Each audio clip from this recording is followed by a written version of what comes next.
Before the actual video starts, I want to tell you about the video sponsor, Raid Shadow Legends, which you can download using my unique QR code or the link in the description. Raid has brought console-quality gaming to mobile, and there's nothing quite like it. The game's got a wide cast of characters that I personally really enjoy, and it's available for mobile and PC. The newest boss coming to Raid is the most insane yet. It's a Hydra with 6 different heads that are each complete boss battles on their own. For example, the Head Torment. This head looks and sounds like a death metal album, which is maybe why it's so terrifying. It specializes in using true fear to drag down your team, making you skip your turns and lose access to your skills. The Head of Suffering is the Hydra's main tank head. It has a new debuff called Pain Link that hurts you anytime you attack the head. There's a ton happening in Raid this month. To start off, Raid's releasing a bunch of awesome new champions, along with a brand new Faction Wars crypt for one of my favorite factions, the Shadowkin. It's going to be amazing, and I can't wait for the crypt to open up so I can dive in and see what it's all about. There's no better time to get in the game now, and if you're a new player and use my link or scan my QR code in the next 30 days, you'll get a free starter pack worth almost $30 to kickstart your game. We're talking a free champion, Rector Drath, 200k silver, 1 energy refill and 1 XP boost and 1 ancient shard. All of these rewards can be found here when you're in the game. So what are you waiting for? Get raiding. Thanks to Raid for sponsoring this video. Hi, I am Max, and you can call me an extrovert. I love getting out and meeting new people. I'm an avid user of all the social media platforms as they offer unlimited access to meeting strangers. Some might find this weird, but I can't go on without socializing, be it offline or online. So when my friend Daniel told me about this site, Omegle, I couldn't stop myself from checking it out. I was able to connect with people around the world and listen to their stories and share mine. The only thing I failed to anticipate is that the world is way more complicated than that. It was a rainy Thursday afternoon. I was playing Grand Theft Auto 5 on my PS5. My roommate Nash wasn't home that day, so it was just me in the 2-story house amidst a thunderstorm. I yawned big while getting extremely bored and quit the game. Thinking about what I should be doing next, I opted for Omegle to chat with a bunch of strangers. FYI, I already used the site several times before that day, so I was perfectly okay with doing it again. I have done video calling at Omegle before, so I connected to the chat room without much ado. As the site took time to connect me to a stranger, I went to the kitchen to grab something to eat. I came back with a bowl of nachos and a Coke. My eyes didn't go to the screen immediately as I was busy sorting my desk. All this time, I didn't notice that the chat had been connected, and the stranger on the other side was just watching me doing all these things, quietly. When I sat down on my chair and glanced at my computer screen for the first time, I almost got a heart attack. 2 big bulky eyes were stuck to the webcam in a very freaky way. Whoever was on the other side came extremely close to the camera on purpose. Whoa, what the hell? Hi. The eyes went back, and I saw a weird-looking man sitting in a blue room. The blue light of that room was so unsettling that one could get a headache just by looking at it. The man kept staring at me, probably waiting for me to answer him back, but I didn't know what to say for a while. Realizing I am making things even more awkward, I promptly replied, Hi, how are you? It was fun to watch you come in and arrange your desk without you knowing I was watching you. Yeah, I didn't notice the screen at first. So what's your name? My name is Max. And you are? I am Anthony. So, where are you from, Anthony? Jacksonville. I was expecting he would ask me the same thing, but he stopped talking and looked behind him. Right at that moment, I heard a muffled sound inside his room. I can't exactly explain the nature of that sound, but it was similar to a low whining. What was that? Nothing, just my pet Lucy. Oh, I see. Don't mind me asking, but why is your room so blue? These lights calm me down. I recently had a bad breakup, so I haven't been feeling myself lately. That's sad to hear. What happened? Well, we were living together for a while, but one morning she just decided to leave me and go back to her ex. Girls are mean, I tell you. I don't think all of them are. Also, you'll get over it. Don't be so... Get over it? Get over it? You can't just get over someone you love with your everything. She is my soulmate. We are supposed to be together. I didn't expect his sudden outburst. Hence, I wasn't ready to react to it either. I just paused, feeling highly embarrassed, and then decided to apologize for making such a sly comment on his matter. I'm sorry. I had no idea. I hope you can forgive me. You're a sweet little boy. Of course. I'll forgive you. Do you have a girlfriend? Well, not yet. I have a crush on a girl in class, but I haven't told her yet. I'm not even sure if she likes me or not. Well, I can give you some tips to win her heart. Really? What should I do then? Follow her wherever she goes. Don't let any other guy come near her. When a guy tried to talk to my girlfriend, I pushed him down the stairs and sent him to the hospital. Problem solved. What? Relax, I'm joking. Or maybe not. The more I talked to this guy, the more I realized how paranoid he is. He was giving me tips on how to stalk my crush and forcefully proclaim my love for her. I soon realized this dude is a pure nut job. He was just being so creepy that after a point, it started to freak me out. He barely blinked, and every so often, I could hear that muffled whining in his room. Hey, are you even listening to me? Yeah, I was just thinking, it's late. Probably I should go offline now. Why? We're having such a good time. Two bros chilling and sharing their girl problems. No, man, I better go. It was nice meeting you. Don't you disconnect. I'm sorry, what? Don't you dare walk out on me. Do you know what I do to those who walk out on me? Saying this, he got up from his computer and went to the corner of the room. He switched on the room light, and I noticed his bed. Something was lying on it, covered with a blanket. Are you ready for the surprise, Max? Here it comes! Saying this, he pulled the blanket in one go, and what I saw made my stomach drop. A girl was lying on the bed. Her hands and legs were tied along with her mouth. On top of her lay a dead body that was rotting vigorously. Its flesh was melting and falling off her body.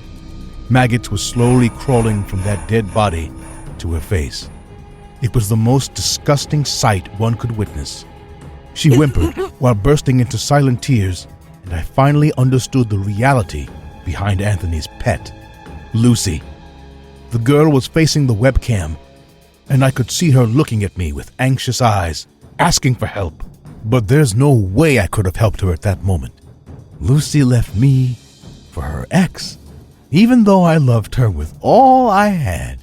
So now she is stuck with her ex forever. They are inseparable now. And I'm going to watch the maggots slowly eat her alive. You're a sick psycho. I'm calling the cops right now. I'll make sure you rot in jail, you freak. You can try. Hope the cops find me. Goodbye, Max. Don't you disconnect. Wait. Have a good night's sleep. No, wait. The chat got disconnected, and I sat there, speechless, clueless, like a statue. When I finally got my shit together, I called my roommate and told him everything. The next day, we went to the cops and filed a complaint about this guy. But finding one crazy psycho among a sea of humans through Omegle is next to impossible. The cops contacted the police in Jacksonville, but I bet it wasn't his real name. I have no idea if that girl is still alive. Because if she is, Anthony is probably watching her getting eaten by maggots alive.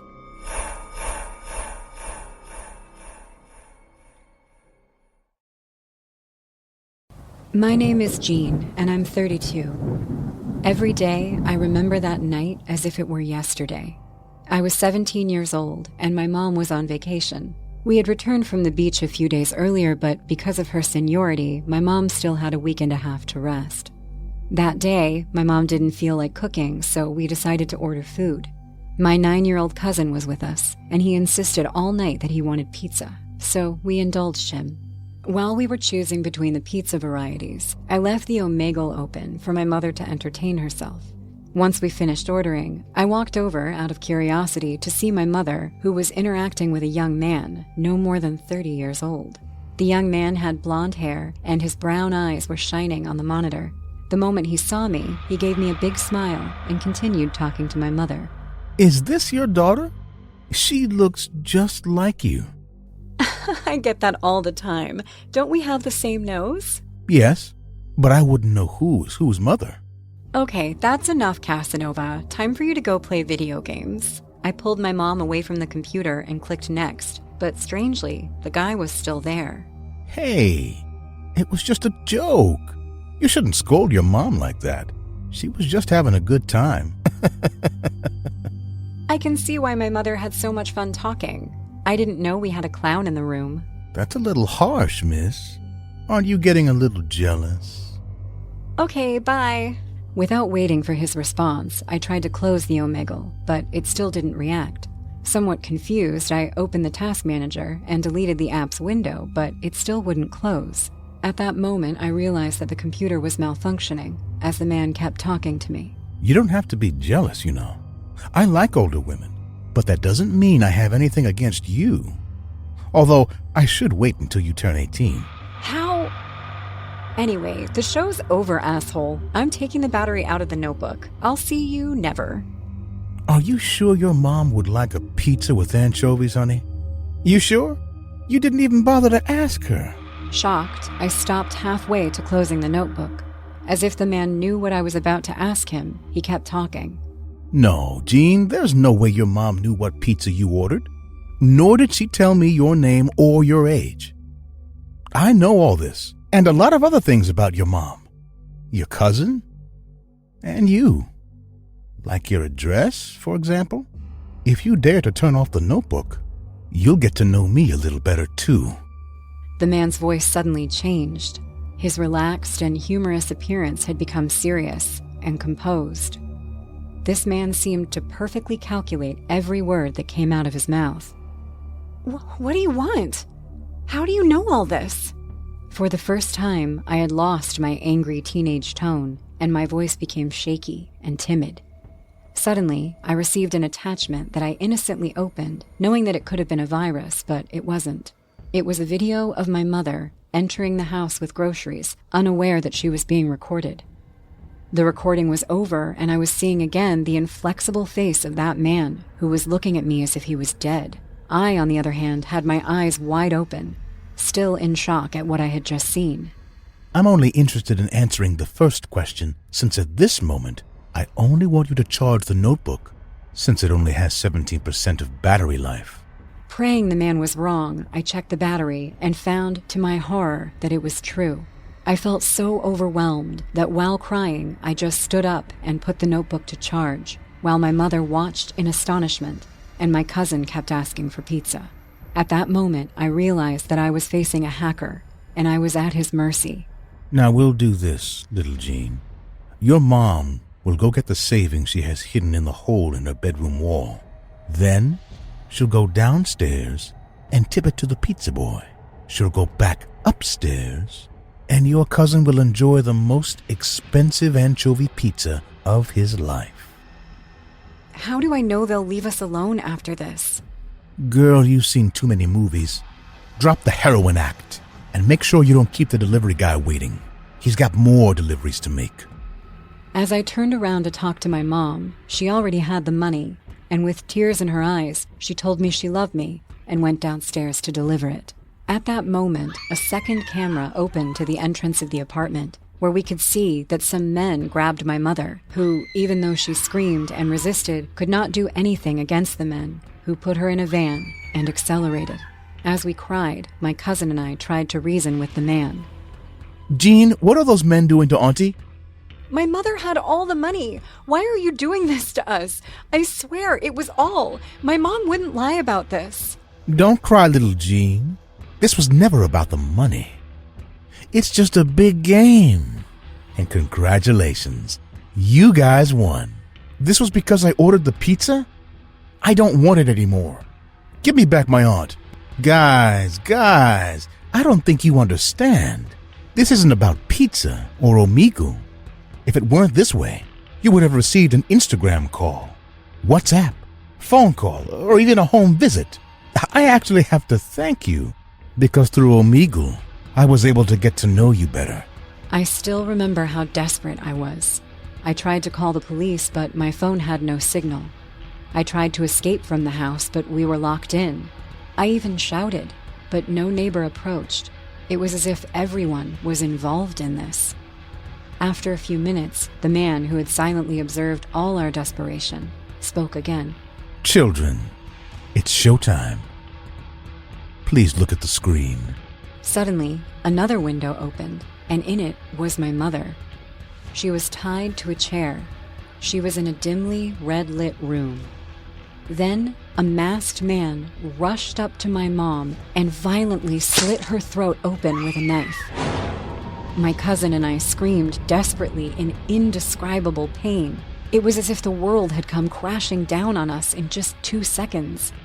The camera was replaced with a photo of a vote that read as follows: Mother, 47%. Daughter, 31%. Child, 22%. Congratulations, little Jean. I want you to know that not everyone turns around a result in such a way, but apparently our sponsors liked you so much that they decided they wanted to see you as an orphan. Kids usually lose, especially if the parents are home to witness their punishment. Anyway, it was a good show, one of the best of the week. I wish you kids a good life. And so, as soon as it started, the nightmare ended. The next night, my aunt came to pick up her son and found out everything that had happened. She started taking care of me from then on, but a few years later, I inherited my mother's share after my grandparents passed away, and I was able to live on my own. As I grew up, I didn't follow in my family's footsteps. I started studying computer security, knowing that someday, somewhere in the deep web, I will find the people who killed my mother. The internet can be a messed up place for messed up people. A few years ago, there was a real popular craze with this website called Omegle. It lets you video chat with random people from around the world. It's pretty crazy. That night, a few friends and I were back at my place, and we were trying Omegle for the very first time. Steve had told us how he met this girl using Omegle, and they were going on a date that Sunday. She's so cool, you guys. Like, we're basically the same person, and to be honest, he wouldn't shut up about her. Then there was Marco. Marco was shy and calm, the polar opposite of Steve. I wouldn't date someone I met on the internet, but tell us how it goes. Maybe she's cool. Steve seemed offended by that, but he let it slide. Sure, bud. Come on, let's get this started. I got to the website, checked my camera and the microphone. Everything was ready. We spoke to some people. Some of them were cool, some were clearly weird. One good thing about Omegle is that it allows you to skip people, so when something goes wrong, you can always get out of there. And then we met him. We still didn't know his name, but when we started talking to him, we noticed the skip button was grayed out. We could not click it. He introduced himself as Marco, the name of my friend. Hello, my name is Marco. I go to Riverside High, and I'm the president of the chess club. Now, this may sound normal to you, but the scary thing was that it was the perfect description of my friend, Marco. Riverside High School was our school, and Marco was the president of the chess club. To make matters worse, this other Marco was wearing the same shirt as our friend. I looked to the side, and Marco was trembling with fear, his eyes wide open, looking at the screen. What the hell? Is this some sort of prank? Who put you up to this? The guy on the screen, this doppelgänger, simply smiled. I told you. You guys, I'm Marco. Who was that guy next to you? Quit messing around. This is Marco. You're some idiot who's pranking us. No, I'm your friend. That's not the real Marco. Come on, Steve, Peter, it's me. He did look identical to Marco. Oh, come on, guys, shut it off. This is freaking me out. Do not shut this down. Guys, that guy is not me. He's going to hurt you. Okay, enough. I don't know who you are, but this is our friend, and you're not going to mess with us. You're not the real deal, Marco. Oh, yeah? Then how did I get inside this room? He pulled back and showed us. The posters of that girl from Queen's Gambit, the chessboards, and the checkered drapes on the window. That was Marco's room. He was at his home. How did you get in my house? Marco was standing up, trembling. He'd gone pale. Because this is my house. I'm calling the cops. I'm calling my parents. Marco got his phone and dialed up his parents, putting them on the speakerphone. Mom, is that you? Yes? Sweetheart, what's wrong? Marco froze. How could he explain this? Mom, when's the last time you saw me? Marco had just left home after dinner to come to my place. We lived a few blocks away. His mom's answer chilled us to the bone. What do you mean, silly? I saw you 2 minutes ago when you went up to your room.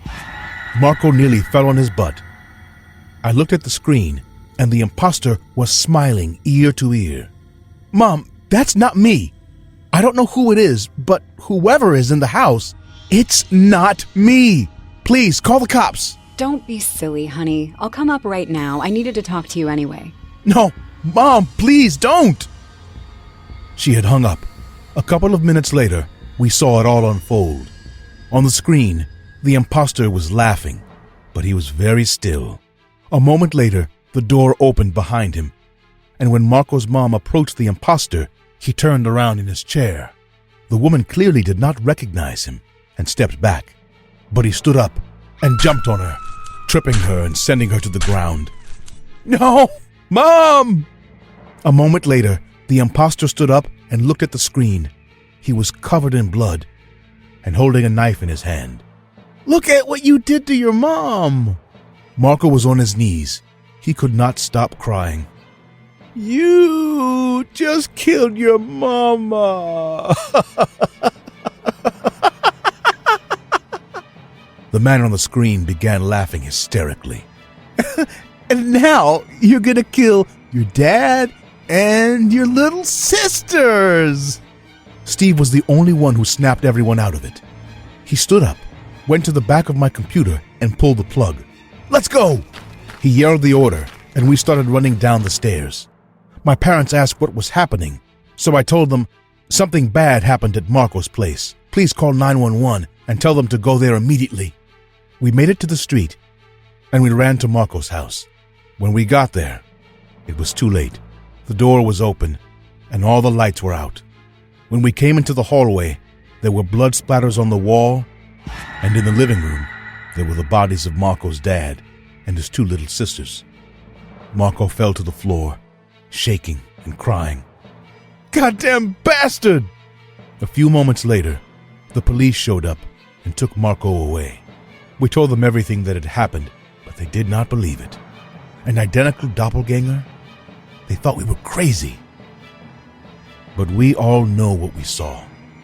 Marco moved in with me, and over time, we bonded. He became a brother to me, and we've moved on with our lives. Except for the fact that they never caught the doppelganger. I know Marco will not rest until he finds out what happened to his family.